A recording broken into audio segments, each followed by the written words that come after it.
Halika Kat, dito yung bahay namin. Papakita ko sa'yo. Ang lugar niyo, ang dami iskinita. Ay. Ang bago. Eto nga pala. Ma, si Kat, girlfriend ko. Uy, buti nakapasyal ka dito sa amin. Ayan ba anak yung gusto mong pakasalan? Opo, ma, si Kat. Kat, si Mama. Teka, hindi mo naman sinabi sa akin na lumpo at baldado pala yung nanay mo. Tapos parang proud ka pa na dito kayo nakatira? Ito na ba yung tinatawag mong bahay? Bahay na ba to sa'yo? Nanay mo? Pasensya ka na Kat, ha. Simple lang kasi kami mamuhay. Tsaka, maganda naman yung loob nito. Medyo masikip lang. At tsaka, sorry, medyo maiskinita yung dinaanan natin, ha. Pero, Paano naging simple to? Hindi naman to simple. Hindi to yung patay ng pagiging simple. Alam mo anong taong na pamumuhay? Yung mahirap. Hindi mo naman sinabi sa akin na mahirap pala kayo. Parang kunti na magka-level na yung daga. Tsaka yung, sorry yung tsura niyo po. Kat, grabe, huwag ka naman magsalita ng ganyan. Hindi dito si Mama, oh. Respeto naman. Anong respeto? Ako nga dapat ang irespeto nyo. Di ba nga, alam mo naman na hindi naman gantong buhay yung gusto ko. Tsaka parang proud ka pa na magpapakasal tayo, na ganyan yung nanay mo. Parang bandang mangyayari niyan, bandang huli, ang mangyayari, alam ko na yan eh. Pag-aalagain mo ako ng baldado mong nanay. Hindi naman sa ganun, Kat. Kaya nga gumagawa ako ng paraan, tatrabaho ako ngayon para kahit papaano yung kinikita ko sa sahod, pinang-therapy ko kay Mama. Tingnan mo, so mangyari magiging makahati pa kami sa pera mo na dapat akin na. Tsaka nay, hindi naman po sa pagiging masama ang ugali pero dapat kasi hindi kayo naging baldado. Pabigat lang kayo kay Renzi, magiging pabigat lang kayo sa amin pag gumawa kami ng pamilya. Renz, buti ka man lang nagdala anak kahit kung anong makakain para yung bisita mo ay napakain mo man lang. Ma, akala ko po may natira pa tayong pagkain kahapon. Pwede pa naman natin mainit yun eh. Wala na eh, ubus na. Oh my God! Hindi mo rin na kayo magluto. So ano mangyayari yan? Ako tagaluto. Ano magiging katulong niyo ako dalawa? Magiging katulong mo ako? Baliktad dapat, di ba? Ako magsisilbihan mo. Ano mangyayari niyan, Renz? Ayoko makasama sa bahay yan. Sige. May natira pa naman akong pera, Kat. Ma, pwede naman ako magpa-deliver na lang. Anong gusto mo? Baka kaya pa naman siguro ng budget ko yung kahit one piece chicken na kaya ganun.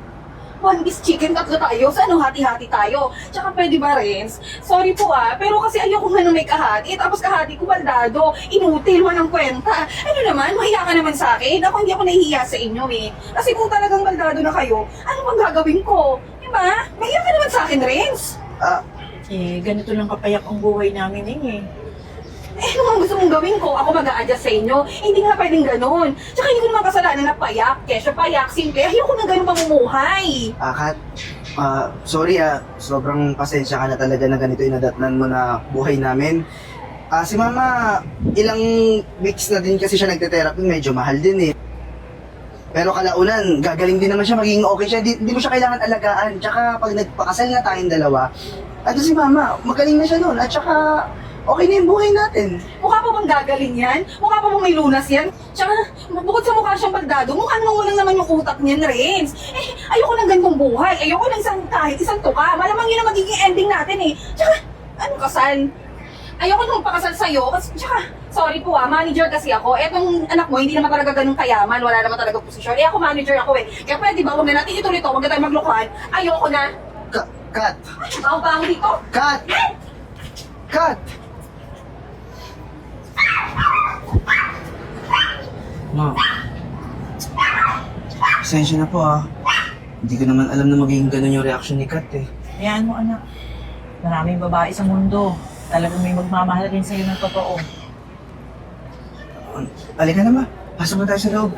O-order na lang ako ng pagkain natin. Sige.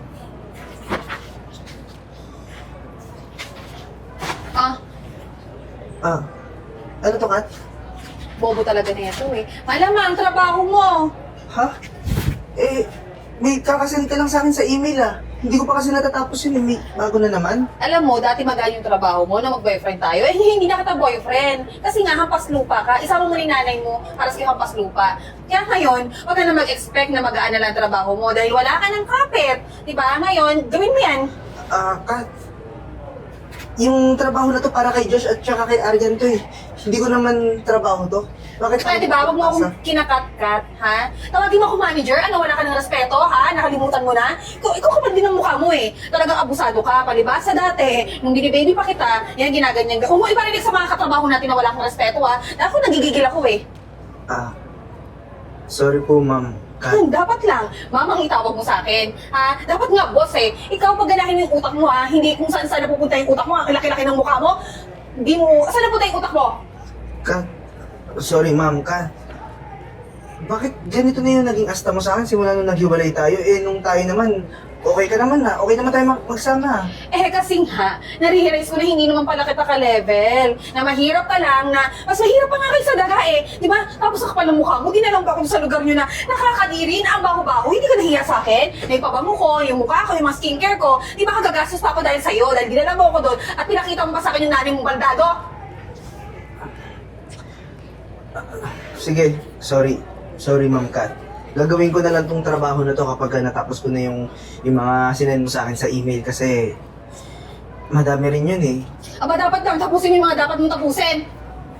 Excuse me po. Pasensya na po Sir Renz, yung kape niyo po.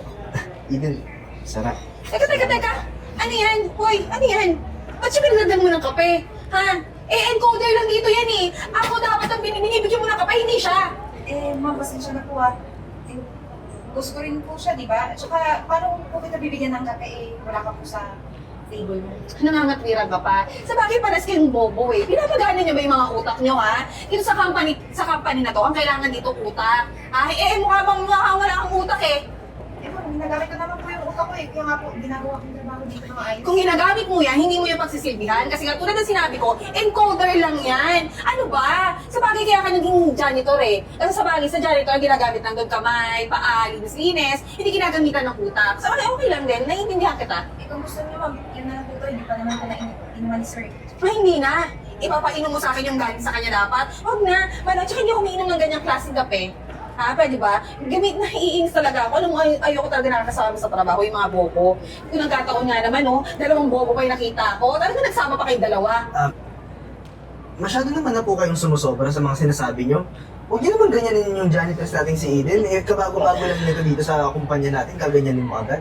Bakit? Nasasaktan ka na, sinasabihan mo siyang bobo, kaya pinagtatanggol mo. Sa bagay, masasaktan ka rin naman talaga kasi nga parehas kayong bobo. Bagay, huwag mo na siya ipagtanggol. Kasi kahit ipagtanggol mo siya, wala naman na kayo magagawa. Alam mo yung pagkabobo, nakatatak na yun sa buong katawan nyo, na hindi na makakayos yung pagiging bobo nyo. Alam mo, pati pamilya nyo, kanununununuan nyo, doon yun ako yung pagkabobo nyo, di ba? Yung pagkawala nyong kwenta, wala ang utak, di ba? Tama ako, di ba?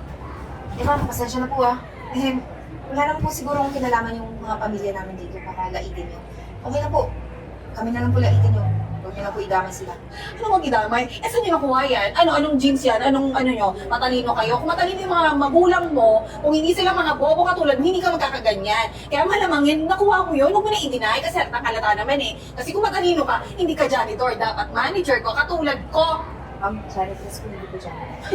Wow, talino mo na yan. Gusto ko na bigyan ng medal. Ha? Talino mo eh. Kinokorek mo pa ako. Eh, di ikaw na matalino. Sa part na pagiging... di ba? Para sa yung boba. Ang tinitingin mo. Sisimulan ko na po itong mga binigay yung bagong trabaho. Tsaka Eden, salamat nga pala sa kape sige.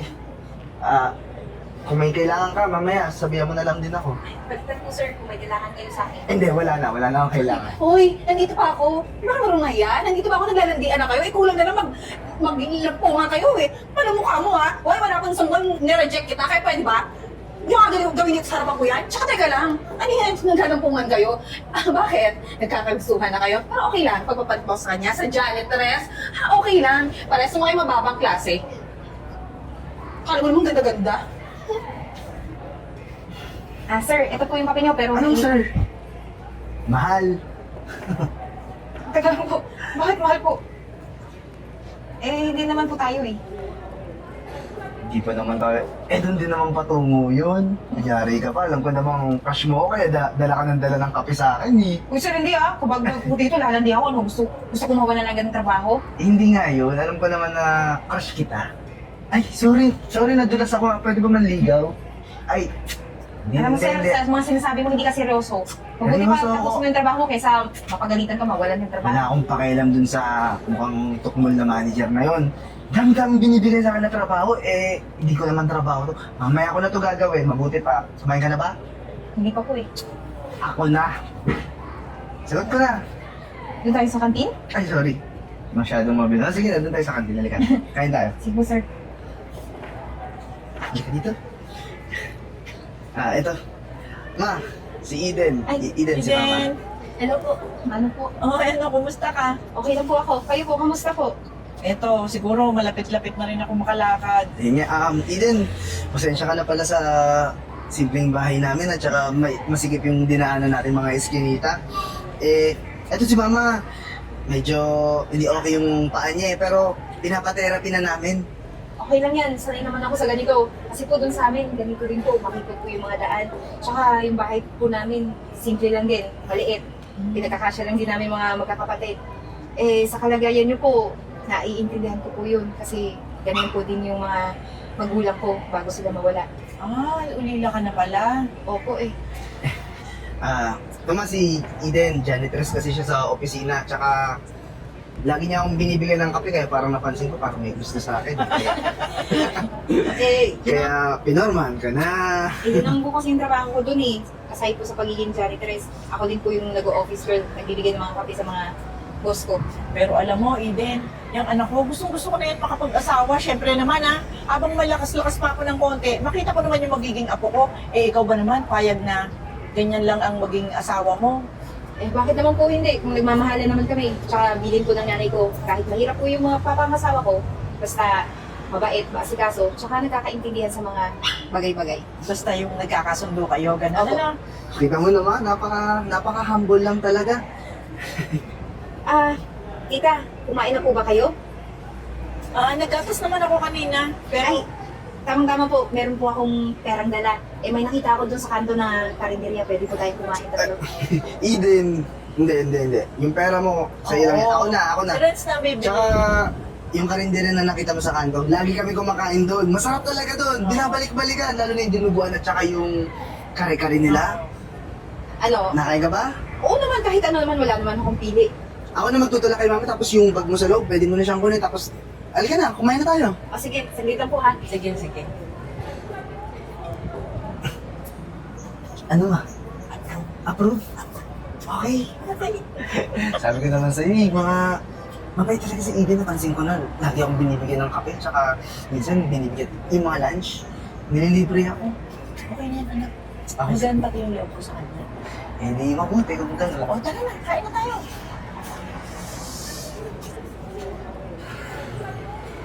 Ay, tita! Uy, Ano po? Pasensya na po ha, napadaan ako dito. oh, Halika pumasok ka. Ay, hindi na po, nagmamadali po kasi ako. May trabaho po ako, talagang dinaanan ko to. Nagluto po ako ng ulam para sa inyo, para hindi na po kayo mahirapan magluto mamaya. ay naku, salamat naman ng marami. Ano ba to? Adobo? Opo, yung paborito nyo. Naku, naaamoy ko na talaga. Paborito din to ni Renz. Si Renz ay nakapasok na. Ay, hindi po Nasa alam. office na. Ganun po ba? Hindi Oo. niya alam na duman ako dito pero sasabihan ko lang siya mamaya. Siya, salamat na marami ha. Sige po, mauna na ako. Ingat po kayo. Oo, ikaw din. Salamat. Napakabait namang bata. Wait lang, matatapos na ako. Sige lang. May gagawin pa naman ako dun sa tubig. Wait lang, tayo muna ako. Sabay na tayo umalis kasi gusto ko ipakita sa iyo yung bagong bukas na pere dyan sa kabila. Eto, isisend ko na lang talaga ito, malapit na. Sige. Antayin mo na ako mabilis na lang to. Kat! Ba't mo namang binagsak yung laptop ko Narinig ko kasi magde-date kayo. Hindi naman ako papayag na magde-date kayo. Walang magiging masaya. So kaya gawin mo yan, tapusin mo yan para hindi ba pugnada yung date nyo. Kat! Ma'am Kat! Hindi ko ito matatapos ngayon. Minamadali ko na nga lang tong last na batch nung sinend mo sa akin ng mga task Yun ang ang purpose ko para hindi kayo makapaglandian. Gawin mo yan. Tsaka ano, nagre-reklamo ka ba?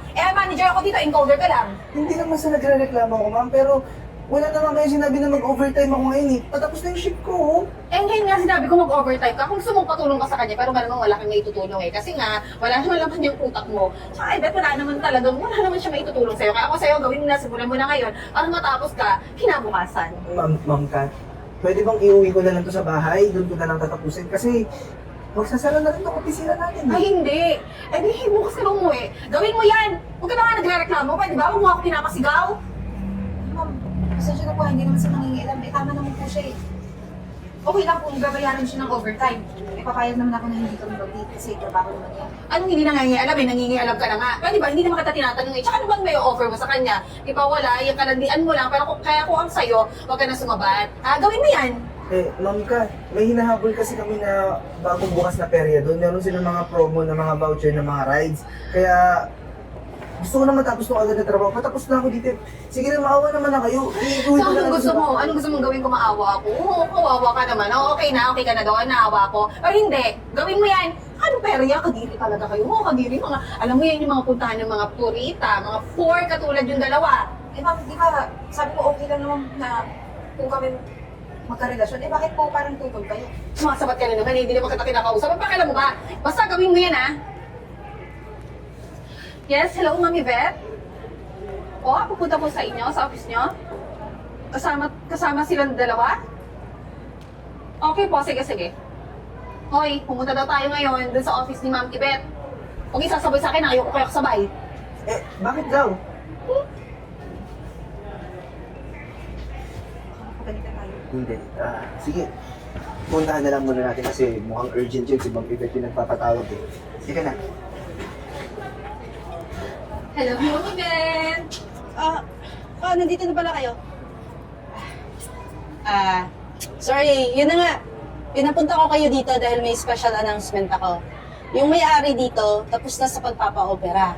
Okay na siya, so pupunta siya dito para ma-meet kayo. Eh, bakit kasama pa sila? Eh, ako lang naman dapat kasi manager ako, di ba? Bakit kasama ka ng dalawang? Ang sabi ng may-ari, kayong lahat. Okay, para kung saan mapahiya sila. Sige na, hindi na ako magtatagal. Aalis muna ako, hintayin nyo na lang dito yung CEO. Okay? Sige, dyan na muna kayo. Excited na ako. Malamang mo po, promote naman ako. At malamang kayong dalawa matatanggal kayo kasi as madalang sinabi ko, mga wala kayong puta. Diba? O diba, dami na ko kumuha. Excited na. Okay, CEO. Teka. Eh, di ba? Siya yung mama mong baldado? Oo nga, baldado nga ako. Di ba naka-car accident nga kami mag-asawa? Yung dating boss nyo, yun ang mister ko. Kaya ngayong wala na siya, ako na yung tatayo bilang CEO. Gulong-gulong na ba yung utak mo, Kat? Ay, Ma'am Kat? Gulong-gulong na ba yung utak mo, Ma'am Kat? Oo, all this time, kami yung may-ari ng kumpanyang pinagtatrabahuhan mo lang naman, Ma'am Kat. Kasi yung tatay ko at nanay ko, sila yung nagpapatakbo nito. Naka-accident sila, kaya si Mama na baldado, napilay, hindi naman totally baldado, pero yun, napatherapy naman. Kailangan lang ng oras at panahon para maka-fully recover na siya. Eh, teka, ba't hindi nyo naman sinabi na ikaw pa yung may-ari? Eh, ba't naman nagsinungaling pa kayo sa akin? Eh, kung alam ko lang din naman, pwede ba? Hindi pa, pwede naman, di ba may extra? Eh, ganun naman, di ba? Alam mo kung bakit ginawa namin to? Para malaman namin yung mga kulpul na mga empleyadong katulad mo. Alam mo, yan ang ikababagsak ng buhay mo. Yung sobra kang mapaghusga sa kapwa mo. Kung ikaw lang mabait, nandoon ka na eh. Magpapakasal na nga kayo ni Renz, di ba? Pero anong ginawa mo? Anong mga lumabas sa bibig mo? Eh, hindi naman ako banlait. Sinasabi ko lang naman talaga kung ano yung nakikita ko. Eh, tsaka hindi ko naman kasi alam na mayaman pala kayo. Eh, kung alam ko lang naman, hindi naman kita lalaitin, mami. Ayun. At saka tapos na tayo doon, ano? Tapos na yung chapter niyo ni Renz. Dito tayo sa hinaharap na, alam mo Kat, gusto kitang tanggalin sa kumpanya. Nakarating sa akin yung mga report na sobrang tamad mo, lahat ng trabaho mo, pinapasa mo sa iba, sila ang gumagawa. Kahit yung mga ibang... Nagka-undertime ka. Kahit yung mga ibang trabaho ng mga tropa niya, di ba tropa mo si Aaron tsaka si Joshua, kaya ayaw mo sila pagtrabahuhin. Lahat ng trabaho binibigay mo sa akin. At saka hindi ka makakapagsingan nungaling. Ayan ang espiya ko, mismong anak ko, di ba? Kaya alam niya lahat ng galaw, lahat ng ginawa mo, lahat ng mga pangyayari dito sa opisina. Eh, teka, hindi naman... Eh, nagsisinungaling yung anak mo kasi nga... Susunod, tama na, Ma. Mabuti pa, paalisin mo na yan. Oo. Friends, ikaw baby, magpapakasal pa nga tayo dapat. O ba, baby, o anong gusto mong gawin ko sa'yo? Pakalagkad kita sa guard ngayon para umalis ka na? Ma'am Kat? Ngayong si Renz na ang tatayo bilang bagong CEO, kung ayaw mong umalis dito, pwede ka naman sa janitress. Janitress, dahil itong si Eden, parang gusto kong pagbakasyonin dahil ire-ready namin ang engranding kasalan ng dalawa. At sagot ko yan, ha? Sagot ko yan, anak, ha?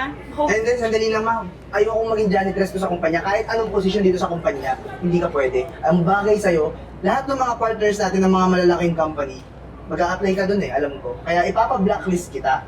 Teka na, parang okay naman yung punishment ko naman. Hindi naman ako ganun kabad. Wala na akong magagawa sa bagay na yan kasi trabaho na Excuse niya. me lang, mahal, ah. Lika dito, lika. Friends. Doon ka, kagay, alas! O, paano? Narinig mo na yung sinabi ko, Eden. Ikaw, magpapahinga na. Hindi ka na janitress dito. Ma, sandali. Baka naguguluhan pa rin. Kasi sikat nga, naguluhan. Ito din, alam ko magulo, alam ko nakakagulat yung mga nangyayari ngayon, Eden. Pero yun yung totoo, kami yung may-ari ng company. Sir, tita. Renz. Mami, correction! Mami! Magiging anak na kita, di ba? Opo, nagugulan po ako eh. Huwag ka na maguluhan, ganito lang yan. Hindi kami mayabang. Simple lang yung buhay na gusto namin. Kaya yung bahay namin simple lang din. Tapos yung mga kinakainin namin, simple lang din. Kasi wala naman pinagkaiba yung mga mayaman at mahihirap sa tingin namin. Kasi lahat tayo pantay-pantay lang dito. Itatrabaho lang din naman tayo. Yung Diba? bahay na pinuntahan mo, yun yung dating bahay namin. Noong time na, alam mo na, medyo hindi pa kami nasa ganitong estado. Pero, huwag ka maniwala dyan sa magiging asawa mo. Napakaraming kondo niyan. Ang na-invest niyan, hindi mo alam. Pero pinilit namin na mag-disguise. Gaya ng nangyari. Dahil naghahanap kami ng tao na makakasama. Siyempre, nag-iisang anak ko yan. Paano pag nawala na ako sa mundo? Gusto ko ang makakasama niya, yung taong minahal siya bilang siya, hindi sa pera namin. At Naintindihan ikaw mo yun. na yun? Ganun kasimple yun. O, paano? Celebration? Ma, actually gusto ko pa rin talaga pumunta dun sa perya. Kasi alam mo naman, di ba, gusto ko yung mga rides dun, mga simple rides. Okay lang. Nakakatakot yun pero masaya. Mamaya, mag-celebrate tayo. Pabulin ko lang yung voucher. Sayang eh. Ano? Pero teka ha, nire-remind kita, magiging busy na ako, baka hindi ko na masabi sa inyo. Kinakailangan ihanda na ang kasalan ha. Mahabang proseso yan, kaya bilisan nyo, pagbili ng singsay, paglagay ng trahib de boda, pagpapatahinan ng mga damit nyo, yung mga reception. Ayusin nyo Kompleto agad na ha. yung listahan ng mga ninong-ninang namin. Mga, Okay na ba? Andun lahat ng mga partners natin, mga directors, mga Oo. board of directors, Eh, lahat. Sige na, kung lalakad kayo, lumakad na kayo. Sige pa, ayusin ko lang po Salamat ng po, bago. tita. O, sige, bye-bye. Oh, okay ka lang? Okay lang. Excited na ako makita si baby, pero maya-maya dadating na rin si kuya para yung driver natin, ihatid tayo, kakain tayo, di ba? Saan gusto kumain? Kahit saan. Uy, Renz. Eden. Kamusta na? Kakaanak na pala kayo. Congrats ha. Salamat. Okay lang kami. Ikaw, kamusta ka na? Ay, ito, hindi okay. Nga pala, pasensya pala sa lahat ng ginawa ko sa'yo, lalo na sa'yo, Renz. Sorry kung pagmataas ako, sorry kung sama ng ugali ko. Eh, sana napatawad din ako. Kat, buti naman, napagtanto mo sa sarili mo yung mga ginawa mo noon. Ano, may magandang dulot ba yung pagkatanggal mo? Yun yung natuto ka. Na-realize mo na mali ka, tama yun. Kaya nga alam mo kung hindi niya pa ako tinanggal, kung hindi pa ako nagkaganto, malamang sama pa rin ang ugali ko, marami pa rin akong kinawawa. Pero siguro, tama nga siguro na maranasan ko lahat to kasi, diba, nagbago na ako. Alam mo, Kat, masarap marinig sa tao na katulad mo yung mga nagawa niyang mali. Nalalaman niya na ngayon na mali yun. Tapos, ako naman, hindi pa naman huli yung lahat, di ba? Kapag may nagawa kang mali, pwede ka pa rin naman magbago. Eh kaya nga baka naman pwede niyo ako ipasok, hindi kaya kahit huwag mo na ako pa-blacklist sa ibang company kasi nahirapan talaga Hindi, ako. ganito na lang. Kasi, kailangan din kasi kami talaga ng manager. Pero, alam ko manager ka dati sa kumpanya namin, pero hindi kita ilalagay bilang manager muna. Gusto ko malaman kung totoong nagbago ka na. Tatanggapin pa rin kita, pero gagawin kitang admin assistant muna. Okay lang ba yun? Oo naman, okay lang. Kahit nga janitress okay lang yun para maranasan ko rin naman kung paano sa baba. Okay lang sa akin kita ng posisyon. Alam mo, mahal, sa tingin ko, talagang nagbago na si Kat. Tingnan mo naman, gusto niyang masubukan kung ano man yung mababang posisyon sa company niyo bago siya ma-promote ulit. O sige na, Kat. Bukas, punta ka sa kumpanya. O kung gusto mo, may gagawin ka pa mamaya. Meron kasi kaming event. Pagtapos namin kumain din sa restaurant na pupuntahan namin, may gender reveal kami ni Oo, Eden. talaga ba? Congrats sa inyo ha. Alam mo, bagay naman talaga kayo Tsaka malamang pogi or maganda yung magiging baby nyo. Congrats ulit ha. Masaya ako para sa inyo. O sige, Kat. Paano ba yan? Yung hotel doon sa kabilang mall, yung katabing hotel doon, pumunta ka doon mamaya kahit mga 7 p.m. Yun yung start ng event. Tapos, sabihan mo lang yung reception doon. doon sa gender reveal ng Layit family. Sama mo na yung family mo kung gusto mo. Oh, sige, maraming thank you. Maraming salamat. Sige, baka naabala ko na kayo Hindi, eh. andyan na rin kasi yung driver namin. Ay, ganun ba? Sige. Sige. Bye, ingat kayo ah. See you na, Maraming salamat ulit. Ingat. Bye. Ingat kayo.